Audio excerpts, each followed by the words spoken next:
Science classes bye Ranjit Kumar में आप सभी का स्वागत है। आप सभी पढ़ने जा रहे हैं 12th class physics bye Ranjit Kumar.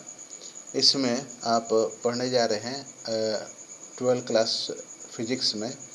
ये आपका पहला चैप्टर है जो इलेक्ट्रिक चार्ज एंड फील्ड, जिसमें बहुत महत्वपूर्ण आज चीज़ मैं डिस्कस करने जा रहा हूँ। यह है आपका Coulomb's law. Coulomb is a quantitative statement about the force between two point charge. It may be repulsive or attractive, यानी कि दुनिया में जितने भी चार्ज होंगे उनके बीच, चार्जों के बीच लगने वाला अट्रैक्टिव या रिपल्सिव फोर्स जो है वह आपका डिफाइंड होता है कूलम्स लॉ से।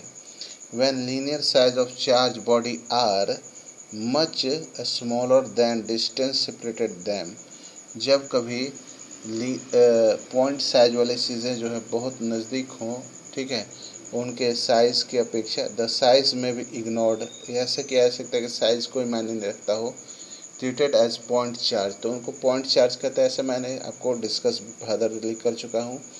Coulomb's measure the force between two point charge, तो कूलम ने इसके टू पॉइंट चार्ज के ही डिस्टेंस के लिए इसको डिटरमाइन किया था and found that it varied inversely as the square of the distance between the point charges and was directly proportional to the product of magnitude of two charges and acted along with a line joining the two charges. Thus, if two point charges Q1 Q2 are separated by the distance r in vacuum, the magnitude of the force F between them is given by F is equal to Q1 K mod Q1 Q2 by R square.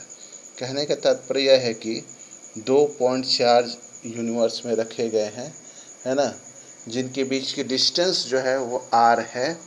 अगर force coulomb जो है माने कोई उनके बीच में attractive या repulsion force जो F लग रहा है वो उन दोनों के प्रोडक्ट Q1 Q2 के डायरेक्टली प्रोपोर्शनल होगा और इन्वर्सली प्रोपोर्शनल होगा डिस्टेंस बिटवीन देम। तो हम लोग इसको एक कांस्टेंट से हम लोग नलीफाई करते हैं जो K से डिनोट होता है, यानी F is equal to K mod Q1 Q2 by R square. How this Coulomb arrived at this law? For this his experience, Coulomb used torsion balance for measuring force between two charges metallic. तो torsion balance होता क्या है? Is a sensitive device measuring force को नापने के लिए। It was also used later by Cavendish to measure the feeble gravitational force between two objects to verify Newton's law of gravitation. तो Newton law of gravitation find करने के लिए भी इसी डिवाइस टॉर्सन बैलेंस की मदद से ही फोर्स जो है वो डिफाइंड किया था, क्योंकि बहुत छोटा फोर्स होता है। ठीक है, तो आपका और बात करते हैं।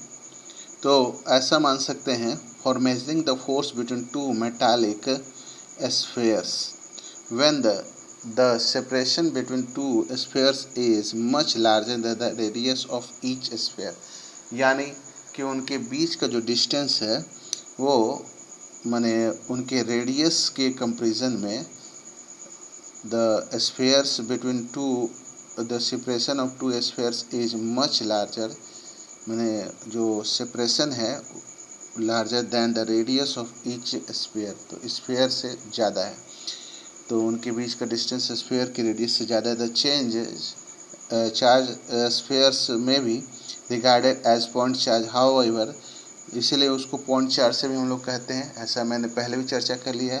How the charges on the spheres were unknown to begin with, how could he discovered a relation like equation 1.1 Coulomb through for the simple way. Suppose the charge metallic surface Q Q charge है surface में। If the sphere is put in conduct with the identical अनचार्ज spheres, उसके बगल में एक identical अनचार्ज sphere ले गए हैं। By symmetry the charge on each sphere is Q/2। Repeating this process we can get Q/2, Q/4, इससे कम होता जाएगा। Coulomb varies the distance between fixed point of charges, measure the force between different separation. He then varied charges in pair keeping the distance fixed।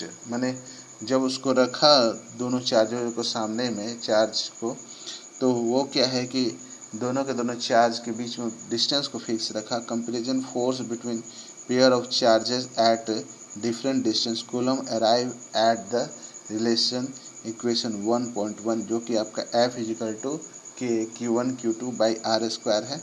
Coulomb's law, a simple mathematical statement, was initially experimentally arrived at the manner of described above, where original experiment established at microscopic scale। ये microscopic scale पे original experiment हो सकता है, ठीक है।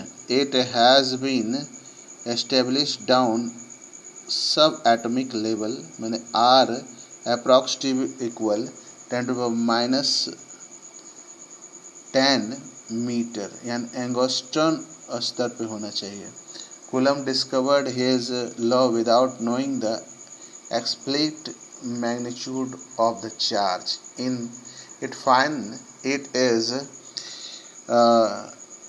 the other way around. Coulomb's law can be employed to furnish a definition of unit charge in relation K is so far arbitrary। मैंने K एक constant arbitrary उन्होंने लेकर के इसको डिफाइन किया था।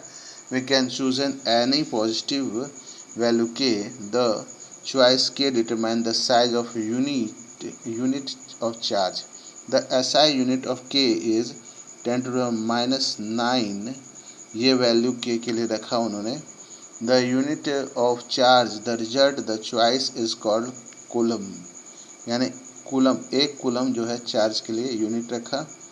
तो हम लोग पुटिंग दिस वैल्यू, अब इसको फाइंड करने के लिए हम लोगों ने क्या किया, Q1 Q2 को एक कूलम माना और रेडियस को 1 माना। फोर्स होगा आपका 9 F इजिकल टू 9 × 10⁹ न्यूटन के बराबर में। This is 1 coulomb is the charge that when placed at the distance 1 metre में उसको रखा गया, तो 1 metre another charge of at the same magnitude is vacuum experience. एक इलेक्ट्रिक फोर्स जो वो रिपल्सन का प्रोड्यूस होता है वो होता है 9 × 10⁹ न्यूटन का फोर्स होता है।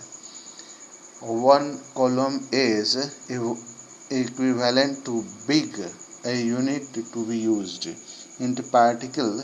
इसीलिए क्या है कि आपका इलेक्ट्रोस्टेट के लिए हम लोग छोटा यूनिट का इस्तेमाल करते हैं, 1 m कूलम या 1 म्यू कूलम का इस्तेमाल करते हैं।